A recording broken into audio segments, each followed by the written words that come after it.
Ladies and gentlemen, welcome back to the channel. Today we're going to be recapping everything that's happened over the past couple of days. It has been quite the news turnaround for Celtic. There's been a lot coming out over the past 24 to 48 hours, a lot more than I thought I would see in the early weeks of March, but here we are. Let's try and do it, shall we?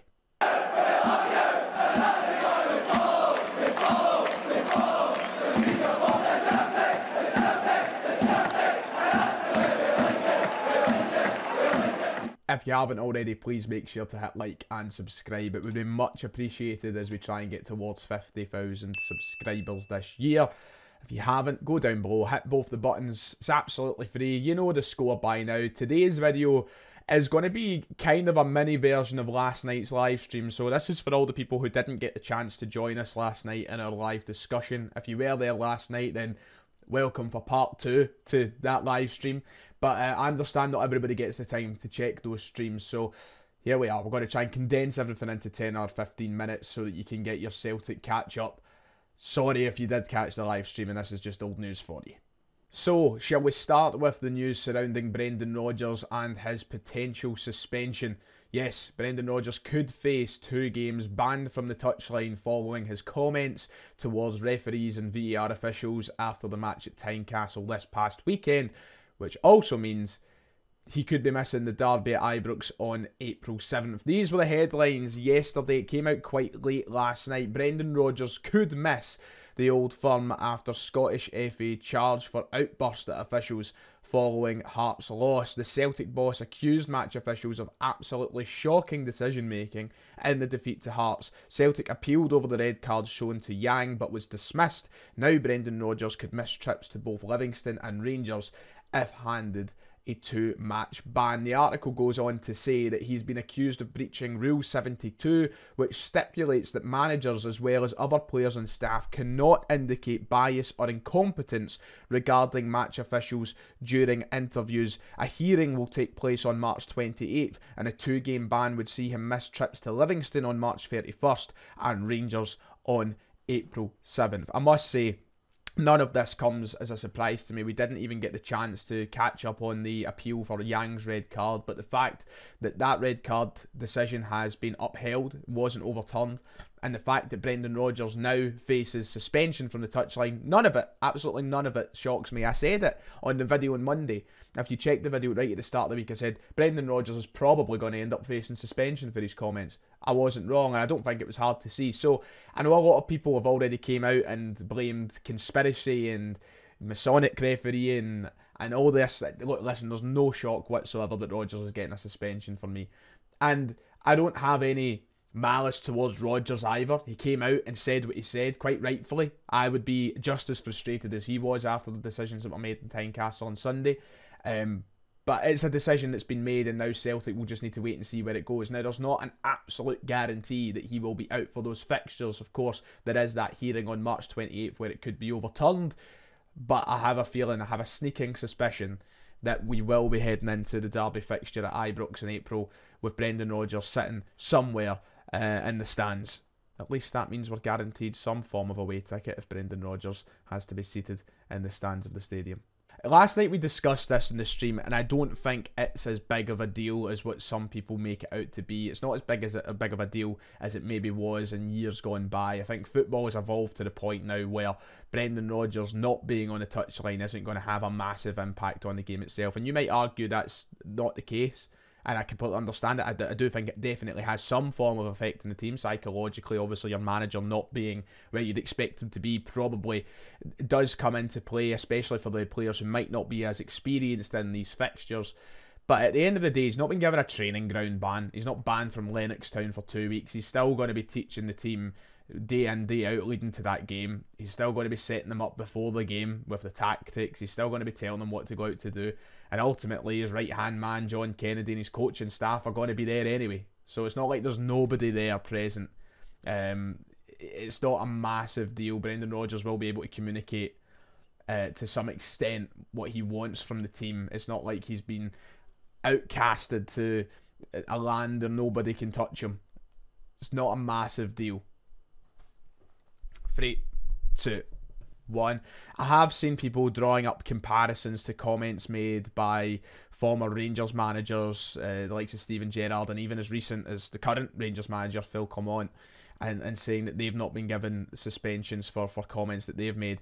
It is just one of those things that, you know, some people get away with it at different times. I don't think there's a reason or a point in making a big song and dance about it, but obviously people are now hoping that Brendan Rodgers can maybe get this overturned. Now, one thing I've seen a lot of people talking about is, well, the timing's nice, isn't it? Of course they've timed it just so that he misses the derby. How can he not be suspended for the 2 Livingston games, including the Scottish Cup tie? Well, there is actually a reason for that. Now, I'm absolutely not meaning to come across as an SFA apologist by any sense of the word. That's not the case. I'm just telling it how it is, and I can understand the reason why it is. I'm not going to sit here and greet and complain about it for no reason. I mean, I'm certainly not an SFA apologist. If you go back and look at my video on Sunday, the match reaction, and the video on Monday where I gave it stinking to the referees in the decision making. But last night on the Super Scoreboard, Gordon Duncan actually gave a pretty good explanation and all the evidence you really need to show why the case can't be brought forward and why Rodgers can't be given a fast-tracked appeal process. So credit to him and the Super Scoreboard for this piece, but also credit to 67 Hail Hail who published the article and put it out there for you to read if you didn't get to catch it live, like myself. So this was the article piece here, but it goes on. It's originally talking about the Yang appeal and says how that was fast-tracked, and then goes on to say appeals like that are fast-tracked. Comments like the one Brendan Rodgers made, that charge is not fast-tracked. It never has been. It doesn't matter if it's Marvin Bartlett, Queen of the South. Doesn't matter if it's Darren Young at Stirling Albion. It doesn't matter if it's Brendan Rodgers. The protocol is really clear. It's not a fast-tracked issue, and in fact, it's done to try and give better fairness to clubs. It's done so that when this charge is made, Celtic have then X amount of days to submit their evidence, and then the compliance officer has X amount of days to deal with it, and then they schedule a hearing date, which so happens to be March the 28th. So it's always been like this. People already suggesting, certain Celtic fans, can't get my words out, certain Celtic fans suggesting this has been done so that he has to miss the derby. No, if you go back and look at historic cases with situations like this, there's always the same amount of time. It's just been timed poorly for Celtic in this occasion, and that's why the appeal can't be brought forward. So we'll wait and see what happens on March 28th. It's not a guarantee that Brendan Rodgers misses that match, but I have a feeling he will. Time to talk about a couple of players who definitely will be missing that match on April 7th against Rangers, as we have further updates on the potential transfers out of Celtic for Liel Abada and Alexandro Bernabe. Once again, if you were in the stream last night, you'll already know of this, but if you didn't catch that, then you might be a little bit in the dark. Liel Abada, his move could be done very, very soon, but the headlines last night that were Liel Abada, his exit is being delayed for an unusual reason, and that being the fact that he needs to get a biometric passport from his home country of Israel to get his green light to work and live in America. So the deal is done. He's completed his medical, that's been reported. The deal will be around £8 million and could rise to £11 million. But that deal won't be done until he gets that biometric passport, which surely you'd think will be over the next few days. So his transfer away from Celtic should be confirmed very, very soon. And the other player who could be leaving very, very soon, and it kind of popped out of nowhere yesterday, was that transfer story surrounding Alexandro Bernabe. The headlines last night broke that Bernabe was set for a shock transfer exit, with a new club for him needing to beat their transfer deadline to land him, that club being Internacional of Brazil. So reports over there suggesting that Alexandro Bernabe is set to beat the transfer deadline to sign for them on loan, with a look to buy him permanently after the loan deal. That has came out in further reports.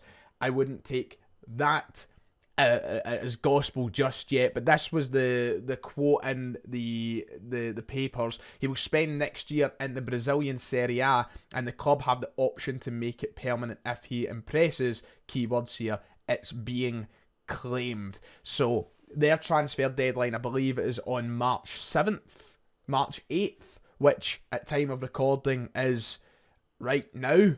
So I guess we'll just need to wait and see if that finalises, if that goes through, and that means Alexandro Bernabe could be the next player to join the chopping block of Celtic deadwood. A terrible signing that's not worked out. Nearly £4 million spent on the player.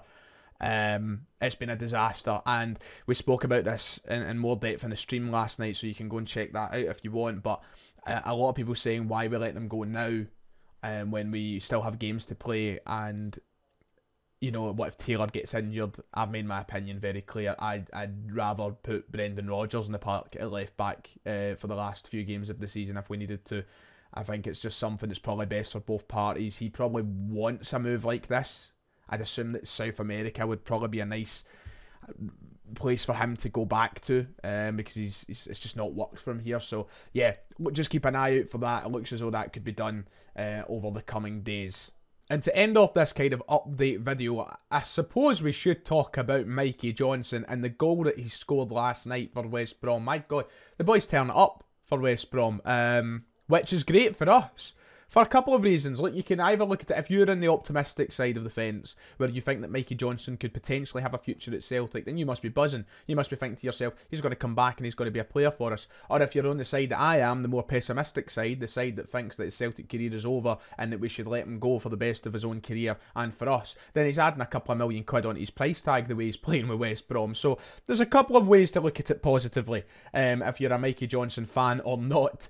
But wow, I mean, West Brom, I never realised, if you look at the Championship table right now, West Brom currently sitting 5th and comfortably, I would say, within reach of the playoffs right now. There is only, I think, 10 more games to play in the Championship, and they sit kind of 5 clear of the 7th place right now. The way they're playing, they look as though they're on track for it as well. Mikey Johnston has got a really realistic chance of being a Premier League player next year should West Brom decide to sign him permanently. And the way that fans are going on about him, they want to sign him. Rinse them. If they get that Premier League promotion money, fucking rinse them. Take their money.